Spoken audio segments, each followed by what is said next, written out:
Hi, this is Leah Akadosia bringing you a guide on how to become a public speaker. A lot of us toy with the idea of becoming a public speaker, to stand in front of tens, hundreds, or even thousands of people and deliver your message.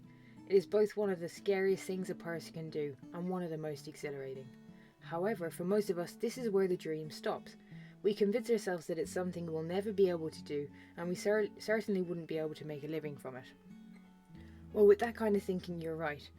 But the fact of the matter is that it's more than possible to make a healthy living from public speaking. You just need to pursue it fully. With anything worth doing, it takes time to become the best, to hone your skills, and to create a following. Public speaking is no different. The fear of public speaking in front of large audiences puts a lot of people off, but it's important to keep in mind that with any kind of success, you're putting yourself on display, sometimes to the tune of thousands of people. Fear shouldn't be a reason for not pursuing your goals. It can be paralysing, and if you let it dictate your decisions just once, it'll only grow stronger. If you've toyed about the idea of becoming a public speaker, and if you believe you have a message that will resonate with large audiences, then keep tuned and we'll go through the guide and see exactly what it takes to become a public speaker. So the first thing we're going to look at is being an expert. A huge reason that people don't pursue their public speaking ambitions is that they feel they're not an expert in anything. No one is born an expert. It takes years of learning and expanding your knowledge. There will never be a point when you can convincingly say, I know everything there is to know. There is, more than likely, some skill set or belief that you have that other people would be interested in hearing about. Being an expert starts with identifying your area and starting to learn everything you can on a subject. When you have started to amass a large amount of knowledge, you can then start putting your own spin on it and deciding the messages that are important for you to get across. Being a successful public speaker does involve positioning yourself in a certain way, even niching yourself to some extent. You need to be able to stand out from the crowd and identify your exact message. This message will be at the core of everything you do. The second thing we're going to look at is to make sure that you are benefiting others. It's all well and good being passionate about a subject that's important to you. However, it's a lost cause if it's not important to anyone else. There needs to be a careful balance between passion and popularity. Finding this middle point is essential for growing your brand as a public speaker. What you're saying also needs to be informative. People who are seeing you talk want answers to specific questions. They need to feel like they get a lot of value from hearing you speak and that their knowledge on a particular subject has greatly increased. This requires you to look at your talks not by what you enjoy talking about, but what other people need answers to. Your focus needs to remain on your audience, because if you're not delivering, you'll find your speaking engagements dry up rapidly. It is essential at all times to provide great value to your audience. They are going to be the reason that you get further engagements and conferences. Remember that this not only applies to the people that are in the room with you on the day of a talk. With the internet as it is, many speakers are hitting much larger audiences by showing their voices on social networks. Always keep this in mind and speak to your audience, not at them.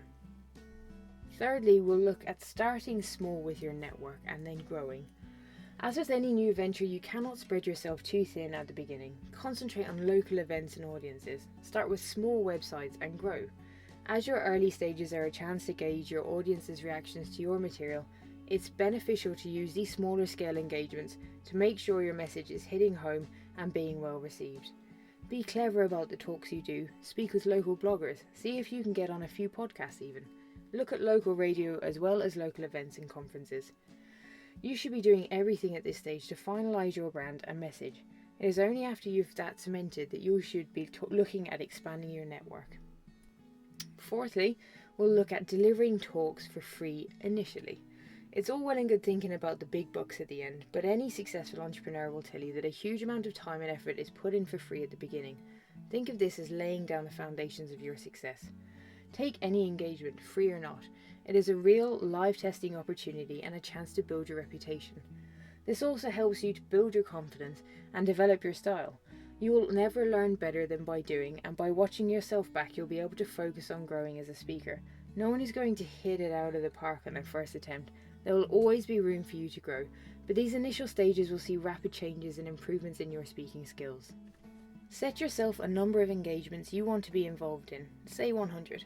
Do everything you can to get booked into 100 different events that allow you to increase your exposure and develop your skills. Make sure you record, ideally everyone, but most importantly your first and last event. You won't believe the difference you'll see between them both. With the confidence you will have developed and your reputation growing, it's now really important to start focusing on your brand. So the first part of developing your brand, before you even go to that stage, you need to audit your online presence. The first thing you'll need to do is to Google yourself and see what's coming up. This is to make sure that everything that comes up on the first few pages looks professional and highlights your message. The first things that are going to come up more than likely are your social media profiles. Now, it is a good idea to separate your personal profiles from your professional ones. On my personal social media profiles, I go by my nickname. My friends know me and I get to use the social profiles personally without anyone really associating me with my personal brand. Not that there's anything major you need to hide, but if someone is searching for you in relation to the expertise you offer, they're probably not going to be interested in posts about your nan's 90th birthday party. This is completely up to you, but you need to make sure that the profile you have relating to your personal brand stays on topic. One final point, if your name is quite a common one and lots of people are coming up before you in the search results, consider adding a middle initial, title, or some other way of differentiating yourself from the crowd. Now the next thing that you need to do is to secure a personal website. Purchase the domain name for your name or as close to it as possible. You might not think you need it yet, but it's much better to own the domain name now than have someone else snap it up just as your brand is growing. You then, or at some point sooner rather than later, need to set up your website with information about yourself and most importantly how you are helping others. People that visit a website want to know what you can do for them, not just about your backstory. Make sure you have a good contact page set up and consider building an email list to grow your following. In this way you have a continually growing group of people that you can get your message out to. It is also important to produce content relevant to what you're speaking. You need to be seen as a subject matter expert, and if anyone needs any information in that area, you are their first port of call. Finally, as you grow, add videos of your talks to your site. This will incentivize people to book you for their own events and conferences, but make sure these videos are high quality. Next thing you need to concentrate on is producing value. Warren Buffett famously said, "It takes 20 years to build a reputation and 5 minutes to ruin it. If you think about that, you'll do things differently." The reputation of your personal brand is essential to maintain. After all, it's always going to be tied to your name, so you need to ensure that everything you produce and endorse is of very high quality. Never back something you wouldn't be super excited to use yourself. You need to be associated as a thought leader, subject matter expert, and most importantly, a person to trust. Gambling all that on a dodgy product or service just to make a quick buck means people aren't going to trust what you say the next time. Speak about what you believe in. Don't sacrifice your core message and brand for the sake of a trend that will more than likely pass by shortly. The next thing you need to do to develop your brand is to associate yourself with strong brands. If you're seen writing, speaking, or working with other strong brands, people will automatically associate you as being of that caliber. It's not hard to find great brands to write for, however, it is difficult to write to a standard that they'll be interested in. What you need to do is create a list of strong brands in your sector, see what works well on their sites, and think of an interesting topic in your area. Then write an article in the style of the publication you're hoping to feature it on. For example, if the website publishes a lot of lists, write in that format. If they're highly visual, provide visual content. When you've done this, contact strong brands and let them know you've created what you think is a great article on their site. A lot of websites are constantly looking for great content and will jump at the chance to use it providing it's designed well. Best of all, these methods provide you with authors' profiles that will allow you to demonstrate yourself as a speaker, which will get you seen working with market leaders. This can lead to a lot of speaking engagements when done correctly. Next, we're going to look at evolving and rewarding your followers. Taking your followers on a journey and allow them to see you evolve. Nobody knows everything from the onset, and it's perfectly fine to admit your mistakes. In fact, people respect you more for it. What comes across as ridiculous is someone who stubbornly sticks to their guns when they're clearly in the wrong. Create a personal connection with your audience and they'll want you to succeed. Most importantly, always make sure to thank your followers for their continued support. It is, after all, them who will drive your success, and you should never forget that. Give as much as you can. If you come across a great free resource, let people know about it. You don't have to make money on every action. It's about establishing trust and providing a lot of value. This is what will make you remembered. On top of this, people remember when they've been given something for free and will want to do something in return. This means more shares, engagement and gratitude. Now we've identified how to create a strong brand, here are some tips that will really help you to become an effective public speaker. Don't read your presentation. Don't make the mistake of reading your presentation from paper in front of your laptop. Rehearse in advance so you can deliver your speech as naturally as possible. The whole point of public speaking is that people can watch you perform your speech. Spend plenty of time practicing in front of the mirror beforehand. Watch how natural you are. If you seem uncomfortable up there, then your audience will also feel uncomfortable. Remember, no one's waiting for you to fail. They generally want to hear from you, so give them what you want. Don't be afraid to use videos or background visuals. Videos are an excellent way of showing information and they offer a nice break in the midst of your talk. Make sure they're well put together and full of information. This is also a really handy way of displaying facts and figures you have in your talk rather than reading all of them out. And this is a very useful way then to avoid overloading on statistics. Next, you need to be a storyteller. Make sure that you include relevant and interesting stories in your speech. People love relating to characters in a story, and it's a fantastic way to build a connection and trust when done correctly. This is also another way of breaking up a speech, particularly if you have lots of information. People like stories and often can't wait to hear what happens in them. Be energetic. Nobody wants to see someone standing robot-like on a stage delivering their talk in a monotone way. Use the stage. Use positive body language. Be energetic in the way that you are speaking and make sure to emphasize relevant points. Energy is contagious and it will make the audience feel more excited and engaged.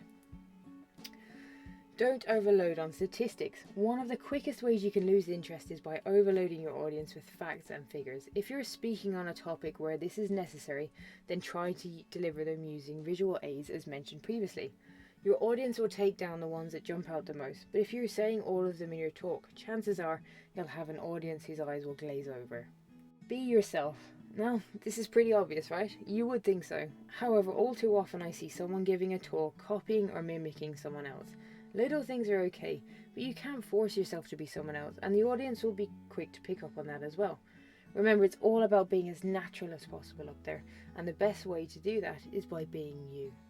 It's okay to skip the Q&As. To be honest, they make the audience as nervous as they make you, so it's fine not to hold a Q&A afterwards. Instead, why not invite the audience to come up to you after the talk for a chat? That way you can network more effectively and they won't feel so shy about speaking out in front of the entire room. Now we're going to look at perfecting your craft. The only way that you will be able to perfect your craft is by delivering lots of speeches, watching yourself back and seeing where you can improve. However, there are other things that you can do that will help with this. First of all, you can learn from the greats. A good public speaker captures the imagination of their audience. They use evocative words laced with purpose. Their entire body joins in the speech and the onlooking audience feels a rush of adrenaline and captivation, hanging on to every word that is spoken. By the end of the speech, they feel compelled to act immediately. While it is true that some people have a natural gift for speaking to large groups, it's not a skill that can be worked upon. For one thing, you have to believe within all doubt the words in which you are relaying. Any doubt or hesitancy you may have will soon settle upon the audience and the spell will be broken. You need to be confident, passionate and clear. These are your basics, but elements that a lot of people overlook when it comes to giving speeches. To help you prepare, watch some of the greatest speeches that have ever been made. Notice the emotions used during the speeches, the rhythm of the words and how they change as the speaker wills you to become excited about what they're saying. See the passion and hear the inflections and change of tones and voice. Identify what you believe make that speech great and use those aspects when planning your own talks. Next, read as many books as you can. Now, if you click on the link underneath this video, you will be brought to the full guide on becoming a public speaker, and there we have a list of must-read books that will really help you perfect your craft. You can also take courses that will improve in all areas. That's if you're very nervous about it. Sometimes you can be instructed to do it, but the best way of perfecting your craft, again, is practice, practice, and more practice. So thank you for watching our video.